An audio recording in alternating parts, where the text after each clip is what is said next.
People come to the North Rim of the Grand Canyon to explore, camp, and enjoy solitary views of the Grand Canyon. There are 10 trails that I want to do that are four-wheel drive off-road trails in this area.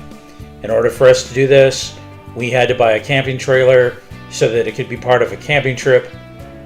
And this is the process of us repairing the trailer that we purchased. It has an extremely bad water leak. It also had very bad canvas and a really horrible condition on the inside. The refrigerator had to be replaced, and so did all of the internal components. Hopefully you'll enjoy this series, and this is how we built the trailer.